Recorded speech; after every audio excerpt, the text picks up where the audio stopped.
now we invite our Hungarian colleagues to come and go on talking about data protection. I would like to mention that Pascal Serrier here from the Kiel is going to make a speech after coffee break about the question of RGPD and data protection of kids. Digital child protection. All right.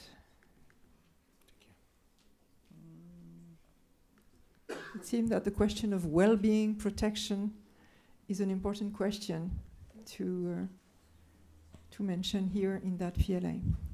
All right, Tamas. Thank you very much. My name is Tamas Janko. I am coming from Hungary, from the Ministry for National Economy. And today I would like to speak shortly on the child protection strategy, digital child protection strategy of Hungary. And before that, I would like to go a little bit of the complete ecosystem or environment of digital strategies of Hungary. This is a short picture about the education levels and the education structures in Hungary. Just a reminder that we are having almost the same European-wide network of all educational levels. In terms of digitalization and terms of internet usage on the European level, we are a little bit losing ground. We are working hard to gain back. We were on the 20th place on the SI index, and right now it was the 21st. We have an umbrella digital strategy called the Digital Success Program of Hungary. And the interesting fact is that we have sub-strategies. One of the most important for us, at least in the ministry, is digital education strategy. But we have a digital startup strategy. We have a digital e-commerce strategy. We have even a digital agricultural strategy, which was introduced last week. So, and on the background, we have the digital child protection strategy, which is serving all the needs of the digital education system in Hungary. And actually, I was uploaded on the Yammer the summary of the whole digital strategy of Hungary. So we have a government decree covering this area back in 2016. And we have three main pillars of the digital child protection strategy. The first one is to increase awareness. We are aware of the fact that overprotection actually reacts back. So we do not want to, build up prisons in schools, and we do not want to build up digital cages for children. But we have the feeling that if you increase awareness, everyone will be better off. The second pillar is protection and safety. We are just building up a high-speed digital network for schools, and we are building a Wi-Fi system, which will be based on the EduRoam standards. So it will be used. It will be used all the European standards, and we would like to see a system where you can find sanctions, but also providing support for families and children. The reason why we have this strategy is that we have hard evidence that children are exposed. It was a large-scale study by UNICEF in Hungary. We have mobile phones penetration for those ages almost 100%, and but they have a belief that internet is not a safe place for them. So there is a contradiction in the numbers, and we would like to see a school environment which is safe enough and good enough for the children. We have a 2013 survey that 75% of the Hungarian kids were, at least once, they were alone on the internet. And they could, in that time they have no support at all. Screening softwares penetration is only 15% in Hungary. It covers all the family, all the other environments, not only the school environments. So it's quite low. We have 7 measures in the strategy. With the telecom providers, we would like to create a safe environment for schools. We are working in this umbrella. Actually, it covers by the Prime Minister's office. It's not my ministry, but the Prime Minister's office who's leading this. We have a free screening software for all the users developed.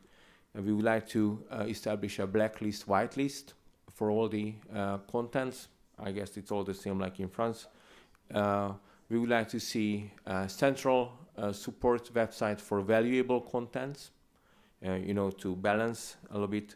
We would like to see development measures for age-appropriate contents.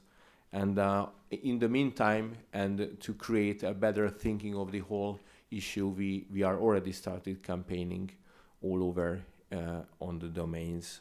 And of course, we provided trainings for families, for experts and schools.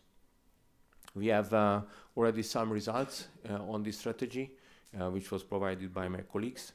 They have connected through the Hungarian police authorities, the Interpol services, and they have a worst-off list already.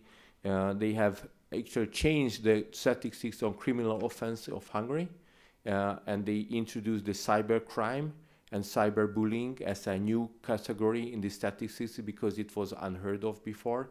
So we had to adopt the statistical view on criminal offense as it is. They have just made a huge large-scale survey on 10,000 students in 2017 to covering all these issues and all these questions. And they have already started to retrain and train police, legal services, that these are students, they are underage, but they still have some problems, or they themselves caused some problems, for example, in a cyberbullying situation when the small kids are actually taking away their phones and so on and so forth. And there is a very nice idea to the same age group, a peer learning support, a peer support, when kids themselves could help each other and to have a better environment at schools. We have a very interesting idea that each year in the past 3 years, we had a so-called dedicated week for digital culture, and it will take place this year in April. And one of the themes of this digital week, which will take place in all the Hungarian schools, regardless of specification, digital projects and better use of media and internet, and how to build a safer environment. And in 2017, we had more than 1,000 schools took part in this digital week. And just one more survey at the very last page that I have found a very interesting study done by for 1.1 million US teenagers, and the main message is that happiness is not a warm phone.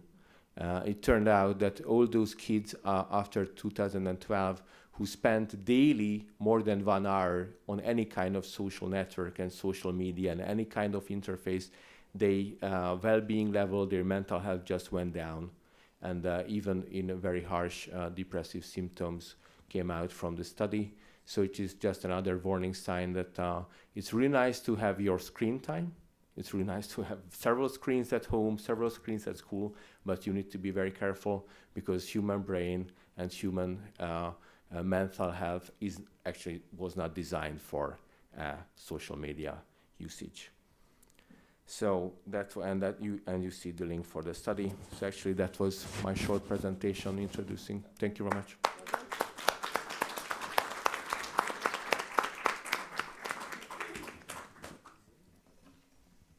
I think we are all interested in those subjects, of course.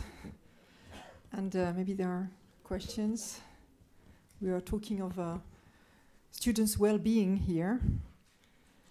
So thank you for, we'll all have a look at that survey.